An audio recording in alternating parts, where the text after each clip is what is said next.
Eric here, Courageous Conviction. Welcome again. Hey, I want to talk a little bit today. Again, Jeff and I weren't able to hook up this week.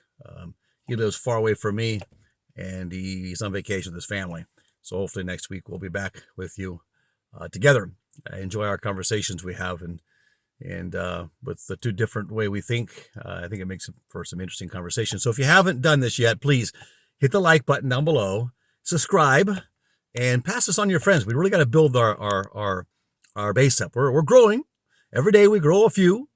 We want to get that up to, our goal is 20,000 right now. We're a long ways from that, but we have high hopes. I've had a channel before. And so we're going to go for that. Hey, talk today a little about, Ward Radio. They were talking yesterday or the day before on some things that could improve the brotherhood in the church. Now, I've spoken before on the lack of the brotherhood in the elders quorum. I don't see the brotherhood in the priests and teachers quorum, even more so. I mean, it was always hard in priests, right? Because priest quorum, they get different interests, girls, work, cars. But the scouting program and the sports program that we used to have was really something that was phenomenal in the church. Now, that wasn't supposed to be taken away. It was just supposed to be left up to each stake and ward to decide what they were going to do. But now you've put so much responsibility on people that really, people in general are not creative. And so they kind of left this wide open area, hoping it would get filled. But the apathy is so strong in the church that it's just not being done. So elders quorums aren't functioning. They're failing. And young men's programs are also failing. Young women's was pretty much left alone. They changed the name of a few things, but young men's was like there was a shift on the young women. And I'm not saying good or bad. I think that focus has always been on young women too. But we're not preparing young men for missions. We're not preparing young men to be men. We're not preparing young men to be husbands, nor are we preparing young men to be fathers. One thing I like to tell people is that I'm not raising children. I'm raising adults. I'm raising these little ones to be good, productive citizens and members of Zion. Now, that being said, there was some suggestions. And when I was in the stake, my stake president and I worked hard on these type of programs. And we had the same thing. We built programs up only to climb up to the 70 and then in the 70 kind of be discouraged, right?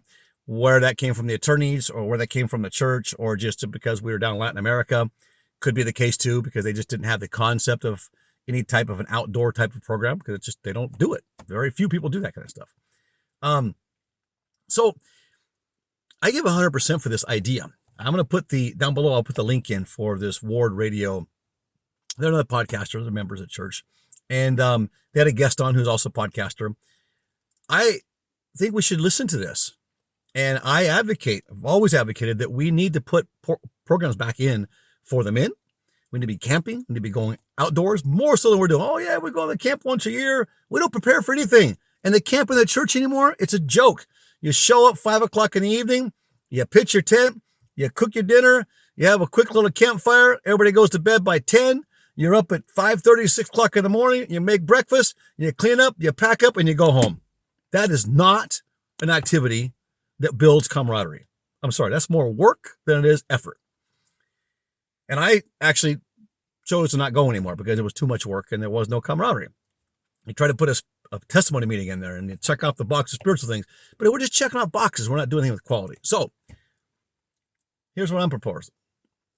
That we do things. Now, I myself led out with a young man who's actually in our ward now. He's a man. He has 5 children and, he's served his mission in Japan. He's probably pushing 40 now. And he and I got together when the Ranger program first came out for scouting, and we put one in the stake. We got permission from the stake president. We built one. And we reactivated the youth. We did the same thing down in Ecuador, the same idea. Eventually, though, certain leaders came in and poo-pooed on it because they just didn't understand.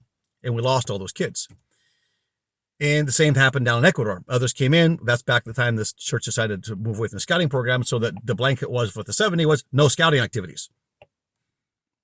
There was nothing against scouting or outdoor activities. It was just BSA. There was just a separation between church and BSA, right? I actually now waiting for my kids to get a little bit older. I'm going to put them back in BSA. I missed that because what happens? You go for that Eagle. You learn 21 different areas. You get an understanding in. Plus, you have to then lead out a Eagle project. I have 2 boys that are Eagles, and they went on to venturing, which is even more, how you become an entrepreneur, and it teaches you these skills you're not taught in school.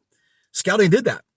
The church hasn't replaced that program, so I'm advocating that we, as members, we don't step on authority, but we seek out to find communities and do things. The missionary work is going to be by bringing in activities. We always brought in non-members, and the camaraderie we had after we played our ball games or won a championship or we won a tournament or we just played the tournament. The next day we were all at church.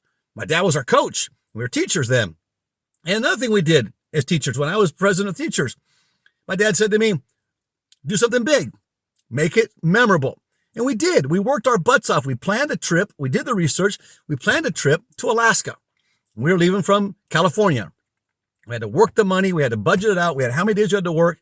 We got people. We went out and marketed. We worked, kept an accounting, and then we paid for our tickets and we drove up there and we spent 2 weeks in a canoe portage trip in the Alaska jungle. And it was an awesome experience. Salmon jumping out of the water, hitting our boats. There were so many of them. We had a blast of a time. And I run into people still today.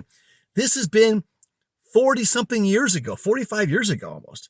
And I run into people that are not active, and they'll say, hey, do you remember when Jay was drinking the hot chocolate with his feet over the fire? How he could do that? And I bet you can't do it anymore. Every year I see these people pretty much. And I just run into them once a year and they all remember that activity. They remember that activity and they remember the spiritual moments too we had. We had some great ones. Courageous Conviction. Hit the like button, please. Let's get masculinity back in our boys. Let's teach our boys how to be men, how to be fathers, how to be husbands, how to open the doggone door. And women, receive it, accept it, like it, because I think you'll like it now because you've lost it. And I think that this is not just in the church, but this pervades even out into the world. This is something we can stand up to defend. And we do it by just asking and doing. And if church leaders don't want you to do it, then form a group in the community. You can do it still and invite church kids and church members to participate. You can do that. I encourage that. We're not going against priesthood. We're not being rebels. We're just trying to help build the kingdom of God and build Zion. Listen to this podcast on World Radio, much more detailed. Courageous Conviction. See you in the next one.